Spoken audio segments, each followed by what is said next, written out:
Hoje, se bobear, acho que minha maior posição está em Taesa, Tá isso. né? Você gosta de seguradoras? Gosto. BB Seg ou Caixa? Qual que você prefere? Você gosta de Sou Bradesco, então? irracional. Atualmente tenho gostado. Nesse, Uhum. de novo, No preço. acho que cada empresa ela entendi. tem que ser avaliada no seu devido momento, devido preço. Um grande banco que ainda está abaixo do valor patrimonial é o Banco do Brasil. Ainda é uma oportunidade para você? Ou Olha, nesses preços, não? Um case que o próprio Barsi tem com muito gosto é o Uhum. Klabin, né? Só que a Exato. Klabin...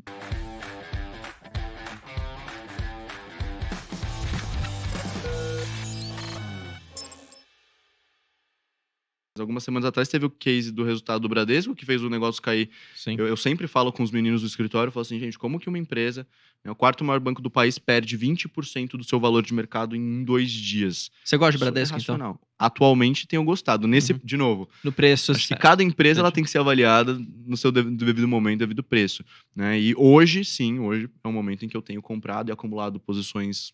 Você Assim, acredita de que o Bradesco se recupera e volta a ter um ROI historicamente agradável e nas suas médias? Bradesco com ele mesmo. Vai lá, Olha, 16, 17% de ROI. é assim, é claro que longe de mim tentar ser futurólogo aqui, mas na minha visão, tudo que o Bradesco precisa fazer, né? Então, saindo de economês e falando português de casa, né? Uhum. Ele já tem a faca e o queijo na mão para fazer o que ele precisa fazer para que ele volte a ter margens mais atraentes. E eu acho que eles já estão fazendo, na minha opinião, tá? Uhum. A ideia ali de cortar algumas diretorias e direcionar alguns setores direto para a presidência me agradou muito, que foi divulgada junto com Tira um a pouco da divulgação do burocracia, quarto né? TRI. Você diminui a burocracia do banco, você trazer um diretor de tecnologia de fora para tentar acelerar um pouco esse atraso que ele está em relação aos pares, né, os outros bancões, em termos de aplicativo, internet, Uhum. as aplicações móveis e até mesmo as tecnologias internas do banco, né? Porque o Bradesco, infelizmente, ele estava um pouco atrasado também internamente em suas tecnologias. Não eram só atrasos para o cliente, mas atrasos em processos Internos, é verdade. internos. Mas trazendo ali, eventualmente, um diretor de tecnologia de fora, se não vai mudar, pelo menos sinaliza ao mercado que mude. Então, eu Uhum. acho que começa-se a pensar um pouco por esse outro lado também. E assim, não preciso nem falar que foi um dos maiores lucros da Bolsa do ano passado e, né, é um dos maiores bancos do país. Eu não acredito nessa tese ou nessa narrativa de assim, o Bradesco acabou, vai quebrar. Então, Verdade. e eu acho que ele está bem descontado nos preços atuais, né? Inclusive, ele está abaixo do próprio valor patrimonial do Tá mesmo. banco. Então, isso fica sempre... quando eu pego uma blue chip e eu vejo ela com valor abaixo do valor patrimonial, eu gosto de sentar e olhar com calma E sobre o papel. realmente entender, Me porque pode ser uma debruço. oportunidade ali nesse sentido. Cara, é uma empresa muito grande para É. você falar assim, cara, tá descontada abaixo do próprio valor Uhum. patrimonial. Então é uma métrica que me acaba chamando a atenção. Você falou também que você tem transmissoras de energia. Uhum. E aí uma pergunta que eu gostaria de fazer é o seguinte: a gente teve esse leilão, foi quinta passada, se eu não me engano, o primeiro leilão de 2024. E uma empresa que saiu bastante vencedora lá não foi as transmissoras mais conhecidas, assim, mais queridinhas do pessoal. Então não foi Taesa, não foi TRPL. A Uhum. Lupar até levou um. Uhum. Mas quem levou, se eu não me engano, foram 4 dos 15 lotes lá, foi a Eletrobras. Uhum. Eletrobras é um case de privatização recente, muito ganho de eficiência ainda, né? Então, um programa de demissão voluntária aqui e ali, toda uma reorganização societária, focar no core business do negócio. É a empresa de energia mais importante do Brasil, se você for pensar. Uhum. Tem tudo para ser uma boa pagadora de dividendos, se é organizar a casa. E agora no leilão acabou levando projetos importantes, lotes importantes, os deságios foram até menores do que nos leilões passados. Aí eu te pergunto, do ponto de vista de valuation ou até também de recomendação, você tem alguma visão para a Eletrobras? Talvez você possa não gostar muito, porque apesar de ser privatizada, hoje ela também está no holofote do governo, né?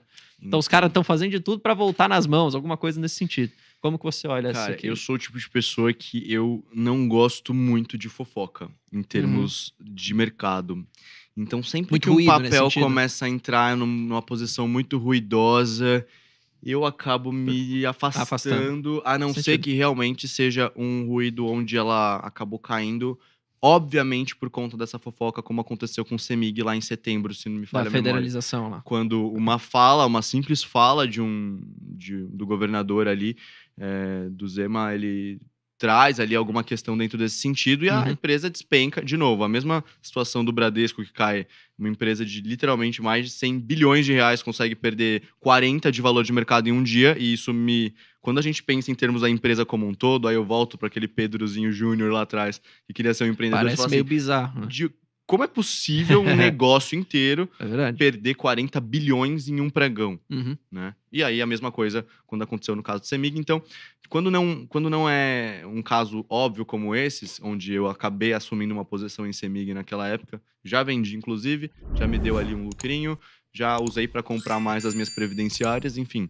Mas quando não é esse o caso, quando é um ruído que realmente deixa a situação Prefere ser mais conservador. muito ficar de fora. instável, mas é um instável que eu não consigo mapear muito bem, eu prefiro ficar um pouco longe. Então, confesso pra você que não é um case Você nem até você por não conta acompanha, então. tão próximo, não. Uhum. Principalmente depois que houve aquela história de tentar Judicializar. desprivatizar, né? Tipo, acho que É. judicializar o processo de privatização. É. Então, estamos com um presidente atualmente que tem um perfil mais de querer se envolver politicamente em termos das empresas do governo. Então, Prefere ficar de fora. da mesma forma que também estou de fora de Petro, nesse momento, da mesma forma que quando eu olho eventualmente para empresas que têm ali uma participação mais ativa do Estado, Prefere ser mais eu conservador. acho que eu prefiro ficar mais conservador. Faz sentido. Dentro desse sentido. E aí, qual transmissor, então, que você gosta nesse segmento? Olha, parece até contraditório dizer isso, mas é uma relação histórica que eu tenho com uma das minhas previdenciárias. Eu tenho uma posição... Hoje, se bobear, acho que minha maior posição está em Taesa. Taesa. Né? E já tive uma posição também grande em Transmissão Paulista, mas acabei vendendo para comprar mais da própria Taesa, se bem que uma tem uma posição, uma participação na outra. Uhum. Né? A Transmissão Paulista ela tem uma posição em Taesa, né? Uhum. Então eu tinha as duas, acabei para concentrar um pouco melhor, focando Só na em Taesa. Taesa. E acho que quando a gente fala de transmissoras, o que vem à mente nesse momento e eu acho que você deve ter passado, várias pessoas já devem ter vindo aqui e falado exatamente sobre o mesmo tema. Nossa, e a bendita da licitação lá, da licitação não, mas da concessão que vai prazo de vencer concessões em de Taesa, 2030, sim. né? Todo mundo E a alavancagem, uma coisa que eu tô ouvindo toda Todo dia. semana no escritório, né? Até os meninos, meus analistas ficam perguntando, mas, poxa vida, a Taesa tá alavancada. E eu falo, o convite que eu os faço a fazer e que sempre que me perguntam isso eu também peço para as pessoas fazerem quando a Transmissão Paulista estava no mesmo momento, né, a TRPL, ISA-CETEP, estava no mesmo momento de vencimento próximo de concessões, como ela se comportou? Né? Porque hoje ela não está mais nessa situação, ela diminuiu sua alavancagem, beleza, ficou ali segurando o provento durante um tempão, era uma coisa que me perguntavam toda semana. Uhum. Bruno, era um negócio assim, cadê o dividendo da Transmissão Paulista? Não vai mais pagar. O pessoal, ele fica muito, muito emocional num curto espaço de tempo. Curto espaço. Então, assim, é engraçado. Mas o que eu falava para essas pessoas bom, primeiro no caso da transmissão, a gente já volta em Taesa nesse sentido. Uhum. Olha, a alta diretoria, a diretora financeira da Transmissão Paulista da CETEP falou que ainda mantinha a política de distribuição de lucro intocada, né? Então o payout ele estava intocado assim que houvesse o lucro para ser distribuído. E essa reserva de lucro ela foi ocorrendo ao longo de 2023. Uhum. Deu outra, chegou no final do ano, todo mundo já desesperado ou já tinham E veio um baita provento. pendurado as chuteiras, veio um super, né? Veio uma 8,5. pedrada ali de dividendo. Aí todo mundo ficou super feliz. Só que aí a pessoa imediatamente esquece esses outros 11 meses que ela ficou esperando. E aí ela, apagou. E aí o meu receio, quando as pessoas me perguntam, por exemplo, sobre esse caso específico de Transmissão Paulista, aí ela faz mais um ciclo desse e vai começar tudo de novo, porque a memória de investidor das pessoas, ela é curta, exatamente, ela é curta. Como, uma coisa que eu acabo chamando a atenção de todo mundo também, e não vejo outras pessoas fazerem, Petrobras está fazendo um pagamento de dividendos estratosféricos. Agora, né, nos últimos 3 anos.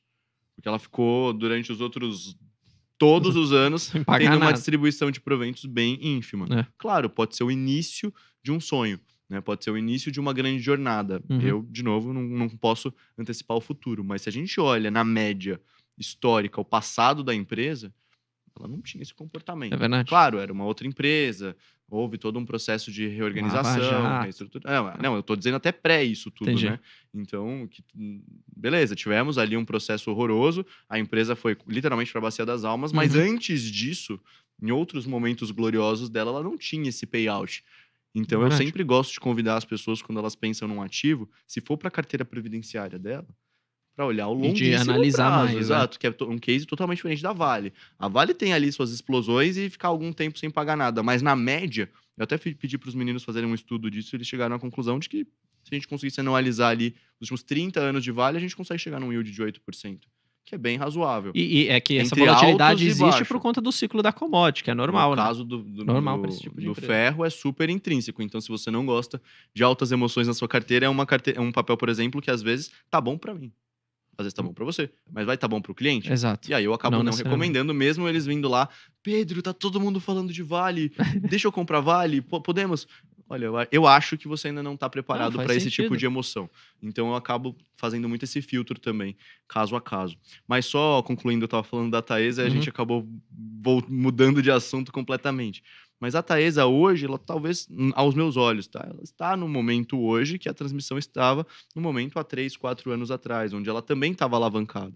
E aí, como eu já disse, lembrando que a transmissão também tem uma participação acionária da própria Taesa, quem me diz ao contrário de que ela começou a fazer esse movimento faltando uns 2 anos para o vencimento de concessão. Uhum. E a Taesa hoje ainda está com 6 anos de distância do vencimento Ainda tem muito tempo daquela mesmo. concessão, né. Então, às vezes eu falo assim: "Acho que vocês estão a ansiedade de vocês tá muito forte para um negócio que ainda tá muito longe". Uhum. Lembrando que ela tem ali uma geração de caixa fantástica, em que 1, 2 anos ali de reserva ela consegue se preparar financeiramente para arrematar uma concessão bacana, e ela já tem o feito bem devagar. Claro, as concessões recentes que a Taesa adquiriu não chegam aos pés dessa concessão, que Grande ela que vai vai perder em vencer. 2030, Uhum. agora me fugiu o nome de qual é a concessão específica, mas que hoje Mas é uma RAP grande mesmo. Tem exato, no site de RI. É 500 naturalmente milhões, alguma coisa. não, 1,5 bi. É que juntando duas, né? Aí dá um Isso, pouco. são 3 concessões que Que dá vencem, 1,5 bi, assim, um mesinho exato. Aí só tem que uma que é 500 e pouco, outra que é 500. isso, É isso perfeito. aí. Só que juntas, elas correspondem a 30% da RAP da Exatamente. empresa. Exatamente. Então, No site claro, RI tem lá. é de se pensar a respeito, mas eu acho que a sua dona, de certa forma, uma das suas controladoras ali, o fez faltando 2, 3 anos. Uhum. Então eu não acho que deve ser muito diferente, né. Verdade. Então, Não, e ao meu ver, lembrando eu que ainda tô mais paciente. no próprio estatuto da Taesa, é que eles normalmente pagam 100% de payout, mas o estatuto tá falando pelo menos 50%. Então eles podem em algum momento diminuir isso para segurar a grana. Claro. Eles não estão fazendo agora porque eu acho que acredito que eles não julgam que precisa. Mas não deveria ser uma surpresa para nenhum investidor se o payout diminuir um pouco, porque tá muito claro lá no estatuto que é 50%. Eles fazem 100 porque eles querem, né? Perto de 100 aí. Então, acho que é legal de mencionar isso também. Dentro de crescimento ou, enfim, oportunidade barra previdenciária, um case que o próprio Barsi tem com muito gosto é o Uhum. Klabin, né? Só que a Exato. Klabin, assim, se você pensasse basicamente nas premissas básicas de uma empresa previdenciária, não se enquadraria exatamente, né? Uhum. Pensando que é uma empresa de commodity e, ao mesmo tempo, uma empresa extremamente bem gerida, muito investida em tecnologia. Verdade. Então, é uma empresa que deveria ser de oportunidade que se torna, de certa forma, previdenciária. Então, isso é um pouco fluido até, É um se a gente meio for a meio, pensar, na né? verdade. Eu até gosto de falar isso. Ela fica meio que no meio do caminho, mas Exatamente. assim, pelas premissas básicas, ela deveria estar na caixinha de oportunidade, não necessariamente é o que a gente É vê o na que a gente vê, prática. é verdade. O que acontece com a minha posição, né, eu tenho uma Tem posição... Klabin também? Não tenho Klabin no momento, achei que ela saiu um pouco da minha zona confortável de preço, Uhum. acima desses R$ 4 e pouquinho aqui, eu já não fiquei muito confortável. Verdade. E quando a empresa fica... A minha premissa de rotatividade de carteira é aquilo, eu vou comprando enquanto ela tá num preço que eu gosto. Subiu um pouco de preço, beleza, ela vai para minha zona de manutenção, vai para minha quarentena. Ficou nessa quarentena tempo demais, ou acabou subindo muito mais do que deveria, não faz sentido eu deixar aquilo ali empatando espaço no meu portfólio, Entendi. porque eu não vou ficar acompanhando aquilo que eu não tô aportando consistentemente ao longo do tempo. Uhum. E aí a carteira vai ficando muito grande, se você pensar por essa forma, porque tem momentos aí que tudo tá subindo muito ao mesmo tempo. Aí você, vou buscar uma nova carteira, uma nova ação para começar a investir. E aí você começa, aí vamos supor que essa também suba. E aí você fica nessa, quando você for ver, já tem 4 ou 5 papéis que subiram na carteira, você já não tá mais conseguindo aportar neles, e só tá tentando caçar ali aquela oportunidade ou aquele papel que não andou ainda. E aí eu não sei até que ponto faz sentido para a pessoa, né? De novo, no meu caso, cada carteira eu analiso de um jeito, porque Sim. cada caso é um caso. Não, faz sentido. Mas para quem tá em construção ainda de carteira, em construção patrimonial, né? Eu tô bem longe do meu objetivo de fluxo de dividendos da vida, assim. Eu tô com um projeto de 10 anos, eu quero estar daqui 10 anos aí sim, parando de... Que até, se você for pensar, até não é um tempo tão longo assim, né? Se você Não. for pensar na filosofia previdenciária, que o pessoal às vezes leva por 30, 40 anos, né? Pensando nessa construção. Sim, mas eu tenho essa projeção. E aí, durante ela, eu não posso ficar me dando ao luxo de esquecer papéis na carteira Uhum. e não aportar mais neles, porque aí ele fica nominal. O que entra nominalmente de proventos acaba não sendo Não suficiente para compensa. esse fluxo que eu quero ter de proventos na carteira. Faz Então sentido. eu vou vendendo. Ali, subiu muito, acabo dando uma vendidazinha, ou diminuo a posição, ou zero a Que nada posição, te impede de dependendo. voltar depois. Exatamente, Uhum. nada me impede. Tenho vontade de ser acionista da Klabin em algum momento, mas eu não quero comprar ela a R$ 5. Verdade. Porque o que ela vai me pagar de retorno é... Eu concordo com a questão do preço. Eu gosto de Klabin, eu tenho bastante na minha carteira. Uhum, Mas faz muito tempo que eu também não aporto nela. Eu só não vendi. sim. Mas eu não aporto nela porque, de novo, eu gosto de comprar naquela região da preferencial ali a 4,20, abaixo Uhum, disso mais ou menos. sim. Que teve uma boa oportunidade há um tempo atrás, aí que tava uns 3,60. Pois Que é. foi quando eu comprei. Mas agora a 5, eu fico só olhando, lembrando dos bons momentos a 3,60. Pois é, e é o que eu tava fazendo ao mesmo tempo. Eu É. já não tava com Klabin nesse momento, na minha carteira pessoal, mas eu tava fazendo isso pros clientes. Você gosta de seguradoras? Gosto. BB Seg ou Caixa? Qual que você prefere? Olha, nesses preços, eu acho que pra continuar aportando devagarzinho, o BB Seguridade. BB Eu acho que Seguridade. a Caixa ela pipocou, né? Caixa andou Há pra poucos caramba. meses atrás, eu mesmo tava comprado em Caixa a 8. Então. Né? A 8,50 Era um talvez, preço aí bom, foi mas... de 8,50 para 9, 10 e tal, mas eu não tinha uma posição muito grande. Uhum. De novo, né, fui traído pela alta repentina de um papel. Ninguém estava esperando. A grande verdade É é que verdade. se alguém falar assim, não, certeza que ela ia bater R$ 16. Mentira. Mentira. E eu também não estava achando, por isso que eu comecei a posição nela. Uhum. Mas eu comecei uma posição a 8, comprei um pouco mais a 9 e tal, aí fez 10, 11, 12. Falei, gente, o que tá acontecendo? Aí eu já falei, parei por aqui. Aí veio 12,50, 13, 14, eu falei, Não vai o parar que mais. eu vou né? fazer com esse negócio na minha carteira? E a Uhum. posição tinha acabado de começar. Eu falei, quer saber? Comecei a vender. Fui vendendo meus 20 milzinho lá Mas pra não hoje pagar você tem imposto. BB Seg, não? Eu tinha a BB Seguridade, mas ela também passou pelo mesmo processo. Entendi. Né? Entendi. Só que porque a minha posição tava bem Mais comprada, antiga. descontada. Entendi. E de novo, né? Aí as pessoas depois vão pegar esse recorte e falar assim, nossa, mas ele fica girando carteira que não é isso, gente. Porque eu aproveito esse lucro para retroalimentar as minhas posições outras previdenciárias. posições. Uhum. Mas eu tô sempre posicionado de forma previdenciária. Legal. Eu costumo deixar minha carteira pelo menos uns 60% em previdenciárias. E Tá. quantas ações são?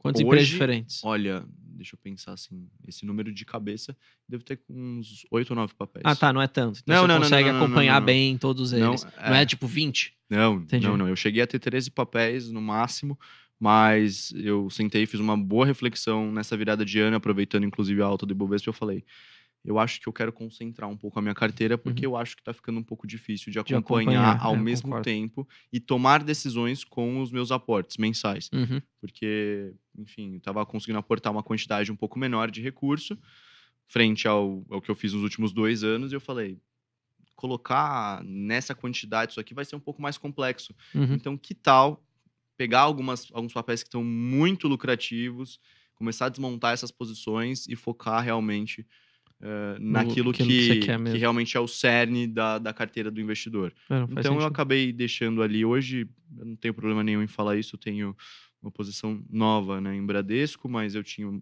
uma posição em Taesa, Itaúsa, uma posição... Gosto de home.